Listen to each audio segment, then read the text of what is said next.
Hello everyone, welcome to my St. Neots race update.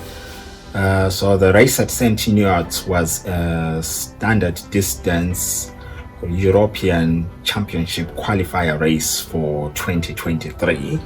So as was expected, a lot of fast and strong athletes were going to turn up for that event so that they qualify for next year's European Championship. So the reason I signed up was to test myself against the best and to see where I stack up in the pecking order, so to speak, against the best. And it's nice to get that opportunity to challenge yourself against the best and to see how far you are from, the top guns, so to speak.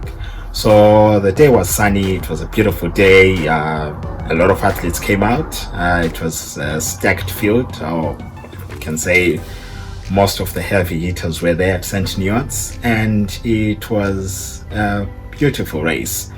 And in my previous video, I did mention that there were things that I needed to work on, which were cycling in the wind and having my position adjusted so that I'm more comfortable in the TT position. So before the race, I did go for a bike fit with Jack at UK TriFit, and the bike fit worked wonders. I was able to get a new saddle because the one that I had was a good saddle, but then it was not good enough for me. So I changed saddle and kept everything the same, and even changed my aero bars, and that worked wonders. I was comfortable on the bike, and before the race I made sure to practice cycling in windy conditions so that I'm accustomed to the elements and not to be shocked and surprised. So the race at St. Neots started with a 10k run. So the 10k run was off and people were hammering, and so I made sure to run my pace and to keep within my own efforts and my own performances. And so I knew what to expect. I did made sure that I give my best, but also be mindful not to get carried away, because it's easy to get carried away with the faster runners and then to blow up, because you quickly realize at the 2.5 kilometer mark that you've messed up your race. But then I was able to control myself, run at a controlled pace, and when we came into transition onto the bike, I'm sure a lot of athletes were ahead of me, so I got onto the bike, and usually when I get on the bike in these events, I get passed by a lot of athletes, if not all the athletes. That's what used to happen to me in my previous races. And so when I got on the bike, I was really wanting to see how much my fitness has improved and how much work I've put in throughout the whole of this year to see where that will put me on the bike. So we went out on the bike. It was an out and back course with a few punchy hills, not so many, but the road was smooth. The tarmac was beautiful. It was beautiful. I can't even describe how beautiful it was. The route was amazing.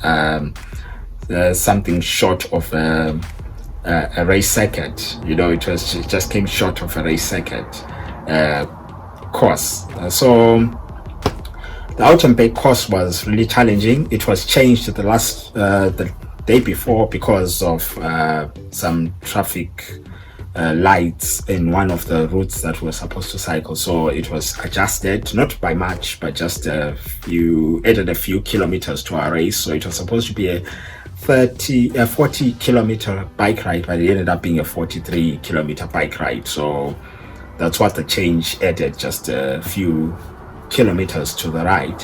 So went out on the ride. There were a few junctions where you had to stop and be mindful of the oncoming traffic. And on my way back, I got passed by 3 or 4 athletes, if I recall correctly. So at this point, I knew from my experience not to panic, because they can pass you on the bike, but the gap won't be that big, because it's not like you're stood still and they're passing you. So a minute's gap on a bike it's not really that much of a gap on the bike, because once you get to transition, it's easy for that time to be taken back. So for example, when I was cycling back, one athlete passed me, so they were a minute ahead of me.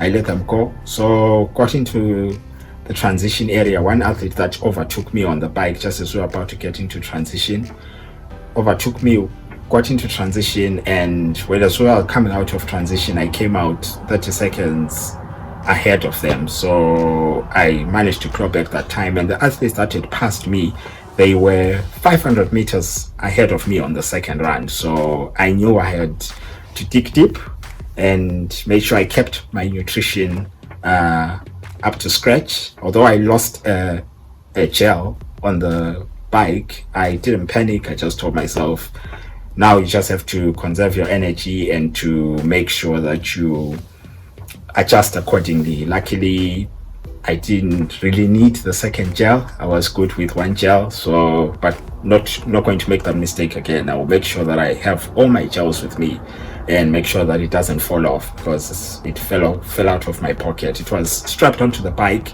but then I decided to take it out, and because it was precariously hanging off the frame of the bike, I hadn't taped it on well, so I took it out and put it at the back of my pocket, and I thought, okay, let's hope it doesn't fall off. And after about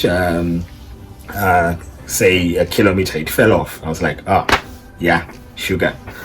I should have just taken my gel, but I was waiting for a certain time point to take it. But anyway, that happens in races, so I managed to adjust and handle the race with one gel and made sure that my electrolytes were topped up. So that was, so second run is a 5 kilometer run. So I was like, okay, so now it's time to put the hammer down and to make sure that you give it your all, because I wanted to experience the feeling of really digging deep, because in the past two races, my second run has been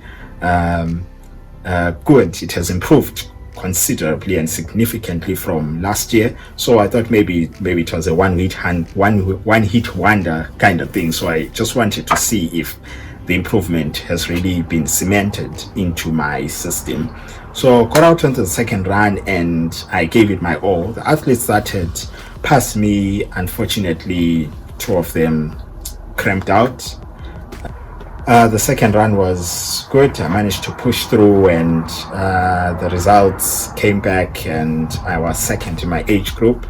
Never thought I would ever be in a podium place, let alone in a European qualifier, because when I started duathlons, my first race was a qualifier race, and I got passed by almost everyone. I was suffering on the bike because people were just passing me as if I was stood still, and yeah, my time was dismal. And I thought, will I ever be one of those athletes that actually, make it to the top? So my goal has been trying to reduce the deficit between the guys that finish first overall and my position and my time. So I've been working on that, and luckily, thankfully, I have a coach who's introduced me to smart training, and my training has significantly been more methodological this time of the year and has been really successful, and my fitness has really improved, and I'm really happy about the improvements that I have seen and that I am experiencing, and I am looking forward to unlocking more performance benefits from this training throughout the coming winter. So I was supposed to go to Spain for the European Championships in September, but unfortunately I'm unable to travel for that competition because the visa booking appointments had all been taken out, had all been filled. So unfortunately, I was not able to get an appointment to book my visa for travel. But instead, I'll be traveling to the World Championships next year in April. So that will be the new focus. But before then, I have 2 more races lined up. So that's the London Duathlon, which will be taking place on the 4th of September. And I'm really excited for that race. And the Calman Duathlon on the 9th of October, which will be my last race of the season before taking some time off and then starting my winter training ahead of the April race. So thank you very much for watching this video and watching the race update.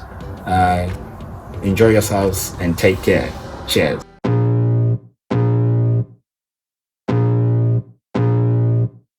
I can feel the blood creeping up from the heat.